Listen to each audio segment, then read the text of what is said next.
जैतपुर को तारीख के औराक में पारचा बाफी के लिए याद किया जाता है। तारीख के औराक में मिलता है कि सैयदना सालार साहू रहमतुल्लाह अलैह ने जैतपुर को बसाने के बाद अपनी बेटी के हमरा मुख्तलिफ फनों में महारत रखने वाले लोगों को जैतपुर भेजा था, जिसमें फन पारचा बाफी के लोग भी थे। इस तरह से फन पारचा बाफी से वाबस्ता पेशेवर अफराद ने 11वीं सदी में यहाँ पर कदम रखा और यहाँ के लोगों की शहर रग बन गए। लेकिन अब यही बुनकर खस्ता हाली का शिकार हैं।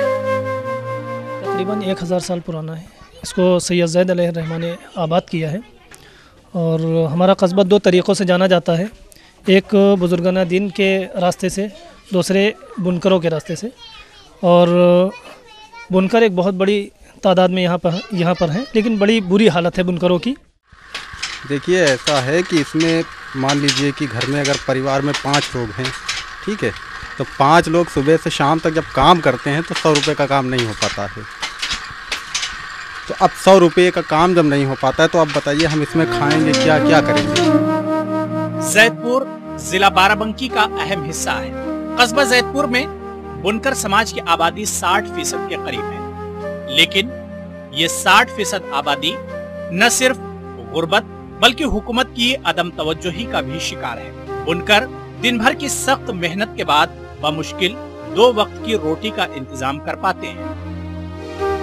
अब क्या है, जो कुछ सोचा गया कुछ नहीं मिलता। यहाँ काम करके सुबह से शाम तक की इंसान मरा करता है, लेकिन कुछ नहीं हासिल होता है और बच्चे भूखे, बाजी वक्त बच्चे भूखे सो जाते हैं। हाँ, हम लोग के काम में कुछ नहीं है। नहीं, बिल्कुल नहीं, अरमान नहीं पूरे होते हैं। यहाँ तक कि अपने बच्चों को भी नहीं पढ़ा पाते, इतनी मेहनत करते हैं। महंगाई भी है और गरीबी भी है। सुबह से लेकर शाम तक 10 अद्दियाँ होती है, उसमें खर्च चल ही नहीं पाता है। कस्बा जैतपुर में पावरलूम और हैंडलूम दोनों सनतें हैं। उत्तर प्रदेश में बिजली की आंख मचोली से तो सभी वाकिफ हैं। बिजली कब आएगी ये यहाँ के लोगों को भी पता नहीं होता है। बिजली की बेतहाशा कटौती के सबब पावरलूम ही क्या, हैंडलूम का भी काम मुतासिर होता है। बुनकरों को कुछ शिकायतें हैं तो कुछ मुतालबात भी हैं। और चाइना का माल हमारे माल के मुकाबले में सस्ता पड़ता है। हमारा माल जितना टिकाऊ है चाइना के उसके मुकाबले में नहीं है, लेकिन जो सस्ता है तो ख़रीदार उसी तरफ झुकते हैं। जब हमारा सूद महंगा, विस्कोस महंगा मिलता है, कपड़ा सस्ता जाता है तो कुछ आमदनी नहीं होती, इसलिए हम लोग भुखमरी के शिकार रहते हैं।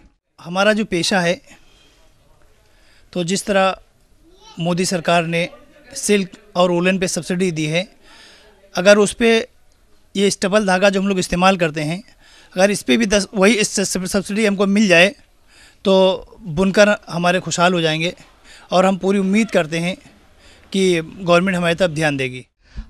हम सोच रहे हैं कि कुछ एक्साइज ड्यूटी कम कर दे और सब्सिडी दे दे, और जिस तरह हमें राशन कार्ड से गल्ला मिलता है, गेहूं मिलते हैं, चावल मिलती है, शक्कर मिलती है, इसी तरह अगर हमें स्टेबल मिले तो बुनकरों के हालात कुछ सुधर सकते हैं। वज़ीर आज़म नरेंद्र मोदी ने बनारस के बुनकरों को हजारों करोड़ की सौगात दी है। अगर इसका अशय अशीर भी जैतपुर के बुनकरों को दे दिया जाए तो इनकी जिंदगी में फिर वही रौनक लौट आएगी जो इसके रोशन